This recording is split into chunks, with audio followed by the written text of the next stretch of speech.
তারাতলার বিপর্যয়ে আহত হন শ্যামনগরের বাসিন্দা দেবাশিস দাস। আজকে এসএসকেএম হাসপাতাল থেকে ছাড়া পেলেন তিনি।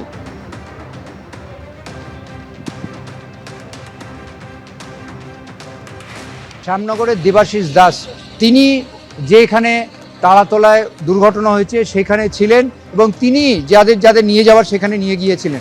আজকে তিনি ফিরছেন, তার স্ত্রী আছে, পুত্র আছে, সকলে এবং সুস্থভাবে ফিরছেন এবং তা নিয়ে পরিবার স্বস্তিতে আছেন। তার বক্তব্য তিনি এই কাজে ফের যাবেন কিনা দুবার ভাববেন এবং তার স্ত্রীর বক্তব্য যে তিনি তার স্বামীকে সেখানে এইরকম কাজে যেতে দেবেন কিনা সেই নিয়ে যথেষ্ট চিন্তায় রয়েছেন। ক্যামেরায় অতনু কুণ্ডুর সঙ্গে ঝিলম করঞ্জয়, এবিপি আনন্দ, কলকাতা। হ্যাঁ, গ্রাউন্ড ফ্লোরে আমরা ঢালাই করছিলাম, আর ফার্স্ট ফ্লোর আর সেকেন্ড ফ্লোর আগেই ঢালাই করে দিয়েছিল ওরা। তা আগে নিচের থেকে তো উপরে ঢালাই করতে করতে যায়, ওরা উপরেই আগে ঢালাই করে দিয়েছে। তো লোড আর নিতে পারিনি ওই একবার। তারপরে একটা বুম প্রেসার মেশিন আছে, তো কংক্রিট মেশিন, ওটা প্রেসার দেয়। ওর একটা তো কাঁপুনি আছে, ওই কাঁপুনিতেই পড়ে গেছে। ঢালাই আমরা কংক্রিট যেটা করি ওরা ভুল আগে দিয়েই ভুল করে রেখেছে। হ্যাঁ, আগেই ভুল ছিল। আমরা কি জানি? আমরা জানি সব ইঞ্জিনিয়ার আছে, সব ঠিক আছে, সবই ঠিক আছে। তো আমরা কি বলবো? আমরা এসি 4 দিনের কাজে কাজ করে চলে যাব। তারপরে আমাদের ওই স্ল্যাব কেটে এনডিআরএফ এর টিম এসে আমাদেরকে বার করে। অনেকে ছিল, আমরা 9 জন ছিলাম, যার মধ্যে 2টো ছেলে মারা গেছে শুনলাম, সুমন কর্মকার আর স্বপন মণ্ডল। তারা 2 জন মারা গেছে। আমাদের টিমে আমরা 9 জন ছিলাম। তারাতলায় গোডাউন বিপর্যয়ের পর আজকে চতুর্থ দিন এবং এখনো ধ্বংসস্তূপ সরিয়ে চলছে প্রাণের খোঁজ। আর সেই উদ্দেশ্যেই আজ সকাল থেকে উদ্ধার কাজ চলছে একনাগাড়ে। গতকালও আমরা দেখেছি ধ্বংসস্তূপের মধ্যে প্রাণের খোঁজ চলেছে, অত্যাধুনিক যন্ত্রের সাহায্য নেওয়া হচ্ছে। ইতিমধ্যেই তারাতলার গোডাউন বিপর্যয়ে মৃতের সংখ্যা 16-এ পৌঁছেছে। মুঙ্গের থেকে এর মধ্যে তারাতলায় গুদাম তৈরির কাজে এসেছিলেন একই পরিবারের 6 জন, তাদের মধ্যে 3 জনের মৃত্যু হয়েছে। গতকালও ধ্বংসস্তূপের মধ্যে চলেছে প্রাণের খোঁজ, অত্যাধুনিক যন্ত্রের সাহায্য নেওয়া হচ্ছে। ভিকটিম লোকেটিং ক্যামেরা নিয়েও চলছে তল্লাশি। উদ্ধার হয়েছে একের পর এক প্রাণহীন দেহ। হাসপাতালে এখনো অনেকের চিকিৎসা চলছে। গতকাল 4 জনকে ছাড়া হয়েছে হাসপাতাল থেকে এবং আজকে আরো বেশ কয়েকজনকে ছাড়া হতে পারে।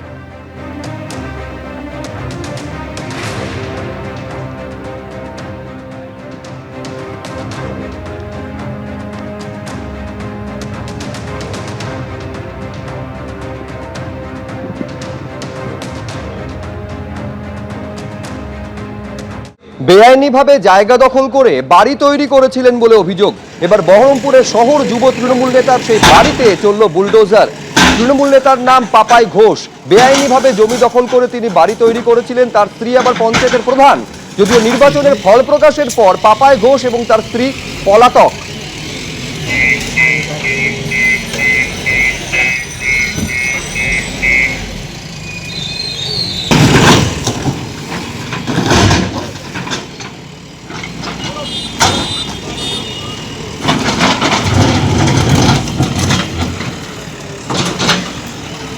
এবার সমবায় সমিতির গুদামে সেলাই মেশিন পড়ুয়াদের পোশাক উদ্ধার ঘিরে ধুমধুমাল বাঁধল। রায়পুর থানার মঠগোদা গ্রামে তুলকালাম বাঁধে পুলিশকে লক্ষ্য করে ইট পাটকেল। পুলিশ সেলাই মেশিন পোশাক উদ্ধার করতে গেলে তুমুল উত্তেজনা তৈরি হয়। পাল্টা অ্যাকশনে নামে পুলিশ, লাঠি উঠিয়ে তাড়া করে পুলিশ। স্থানীয়দের হটিয়ে সরঞ্জাম উদ্ধার করা হয়।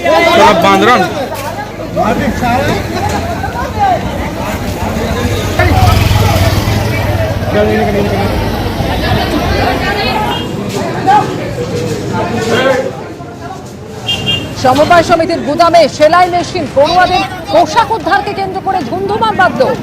রায়পুর থানার অন্তর্গত মঠগোদা গ্রামে ইনি তুলকালাম বাঁধে পুলিশকে লক্ষ্য করে ইট পাটকেল ছোড়া হয়। পুলিশ সেলাই মেশিন পোশাক উদ্ধার করতে গেলে তুমুল উত্তেজনা তৈরি হয়। আর তারপরেই পাল্টা অ্যাকশনে নামে পুলিশ, লাঠি উঁচিয়ে তাড়া করা হয়। স্থানীয়দের হটিয়ে সরঞ্জাম উদ্ধার করে পুলিশ।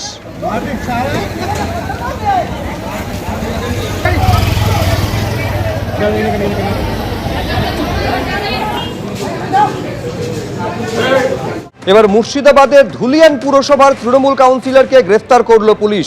তার বিরুদ্ধে আবাসের নামে ঘর পাইয়ে দেওয়ার নাম করে কাটমানি নেওয়ার অভিযোগ রয়েছে। 15 নম্বর ওয়ার্ডের তৃণমূল কাউন্সিলর, তাকে গ্রেফতার করা হয়েছে। শামশেরগঞ্জ থানায় কয়েকজন মহিলার অভিযোগের ভিত্তিতে গ্রেফতার তৃণমূল কাউন্সিলর শরীফ শেখ ওরফে হাড্ডি।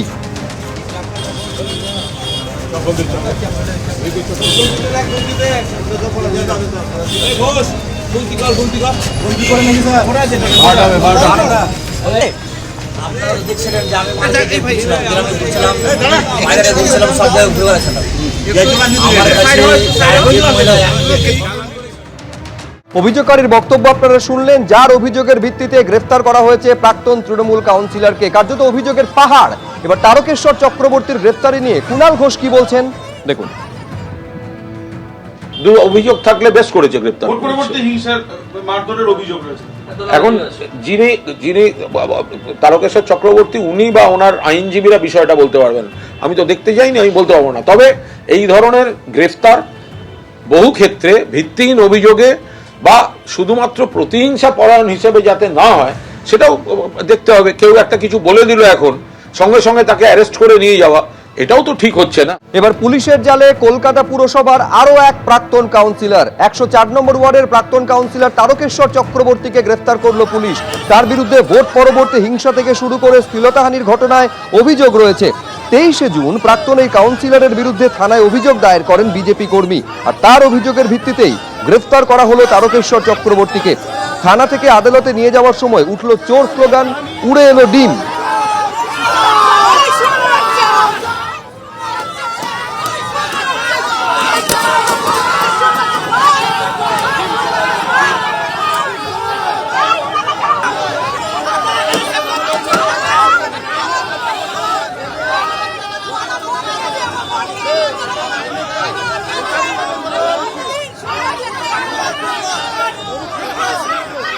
দেখতে পাচ্ছেন যখন থানা থেকে বের করা হচ্ছে তখন তাকে উদ্দেশ্য করে শুধু চোর স্লোগান উঠলো না, একেবারে পরপর ডিম পর্যন্ত উড়ে এলো। 23শে জুন এই প্রাক্তন কাউন্সিলরের বিরুদ্ধে থানায় অভিযোগ দায়ের হয়। ভোট পরবর্তী হিংসা থেকে শ্লীলতাহানির ঘটনায় অভিযুক্ত প্রাক্তন এই কাউন্সিলর তারকেশ্বর চক্রবর্তী।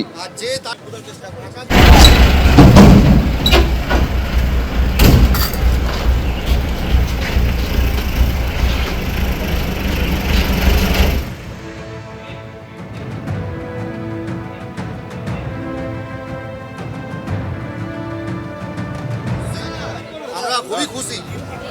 আর যে তার খোঁজার চেষ্টা করছে একাধিক ক্লাবের সাথে যুক্ত, একাধিক মানুষের পারিবারিক সমস্যায় কি করেনি, ও কি করেনি, রূপদের নামে ডিম থেরাপি ওকে একটা সুযোগ দাও একবার। এই ছবি দেখতে পাচ্ছেন সার্ভে পার্ক থানা থেকে যখন কোর্টের উদ্দেশ্যে নিয়ে যাওয়া হচ্ছে সেই সময় ডিম হাতে বিক্ষোভ দেখানোর জন্য ক্ষুব্ধ এলাকাবাসী তারা দাঁড়িয়েছিলেন। মানুষের পারিবারিক সমস্যায় কি করেনি, ও কি করেনি, রূপদের নামে ডিম থেরাপি ওকে একটা সুযোগ দাও একবার।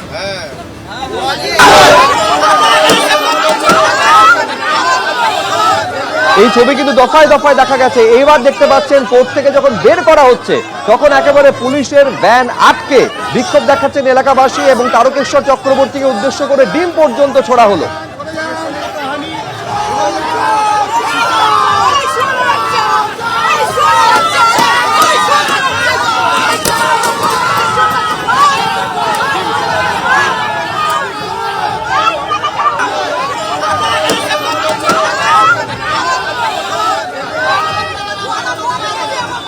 তারকেশ্বর চক্রবর্তী তৃণমূল কংগ্রেসের 104 নম্বর ওয়ার্ডের প্রাক্তন কাউন্সিলর, তাকে পুলিশ গ্রেফতার করেছে। সার্ভেপাড় থানার পুলিশ গ্রেফতার করার পর যে চিত্র দেখা যাচ্ছে যে থানার বাইরে ইতিমধ্যে পূর্ব যাদবপুর থানায় তাকে নাফিস করার জন্য নিয়ে আসা হয়েছে। থানার বাইরে কিন্তু সার্ভেপাড় এলাকার বাসিন্দারা তারা রীতিমতো হাতে ডিম নিয়ে অপেক্ষা করছেন এবং একাধিক ডিম নিয়ে আসা হয়েছে এবং সেই ডিম নিয়ে এসেছে। এই ডিম আজকে 104 নম্বর ওয়ার্ডে বাড়ি বাড়িতে উৎসব হবে। আজকে চোর বেরোলে আমরা ডিম চড়বো। এই দিনটা অপেক্ষা আমরা ছিলাম। আজকে আমাদের খুশির দিন। কি কারণে আপনার হাতেও ডিম দেখতে পাচ্ছি? শুধু চোর না, চরিত্রহীন, তোলাবাজ, ওর হাতেও অনেকগুলো আছে যেগুলোকে ও ইউজ করতো। গরিব মানুষদেরকে অত্যাচার করে টাকা পয়সা নিয়ে। বিট্টু চৌধুরী আপনারা ডিম নিয়ে ওনাকে মারবো বলে চরিত্রহীনকে। হ্যাঁ অবশ্যই উনি চরিত্রহীন বলেই তো আজকে এসছি এই জায়গায়। চরিত্রহীন বেরোলে পরে ডিম ছোড়া হবে, এই কারণের জন্য তো এসছি। আর চোরের থেকেও চোর, মানে এইরকম চোর জীবনে করেনি। এই টাকা পয়সা দিয়ে নিজস্ব বাড়ি করেছে, নিজেকে ফ্ল্যাট কিনেছে, কোটি কোটি টাকা খরচ করে বিয়ে দিয়েছে। 2016 সালে আমার বাবাকে অ্যাটাক করেছিল এবং রাহুল ঘোষ বাড়িতে গিয়ে।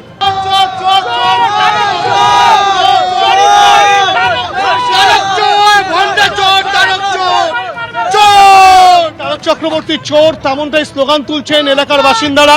হাতে তারা ডিম নিয়ে এসছেন এবং তারা যেটা বলছেন যে তারক চক্রবর্তীর উদ্দেশ্যে তারা কিন্তু এই ডিম ছুঁড়ে মারবেন এবং দীর্ঘ অভিযোগ তাদের রয়েছে। একটা তালিকা তৈরি করে ফেলেছেন তারা, এত অভিযোগ তার বিরুদ্ধে রয়েছে এবং যার মূলত যে অভিযোগ রয়েছে তারকেশ্বর চক্রবর্তীর বিরুদ্ধে, যে তার বিরুদ্ধে কিন্তু রীতিমতো শ্লীলতাহানির অভিযোগ, এমনকি ভোট পরবর্তী সন্ত্রাসের যে অভিযোগ সেই অভিযোগ তো রয়েছে।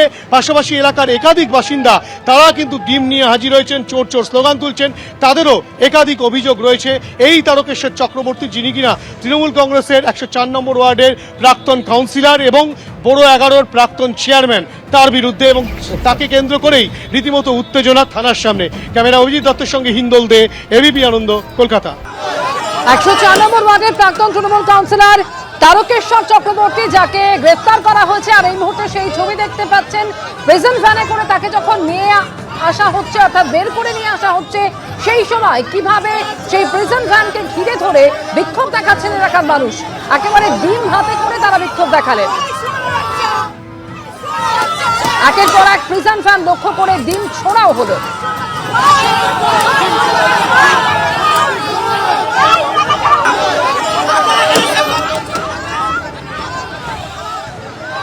এবং যার অভিযোগের প্রেক্ষিতে গ্রেফতার করা হয়েছে তারকেশ্বর চক্রবর্তীকে, সেই অভিযোগকারী কি বলছেন শোনাবো।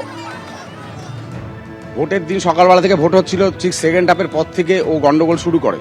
আমার বাড়িতে 400-500 লোক ঘিরে ফেলে চারিদিক থেকে, গিয়ে বাড়ির সামনে অতচ্ছাদা ত্রাস করে, বাড়ি ভেঙে ঢুকে 10 জন মতন সঙ্গে নিয়ে তারকবাবু দরজা ভেঙে ঘরে ঢোকেন এবং মানে সাংঘাতিক অত্যাচার এবং লুটপাট চালায়। খুন করার হুমকি অবধি দিয়ে যায় আমার বউকে, যে পেলে ওকে খুন করে দেবো।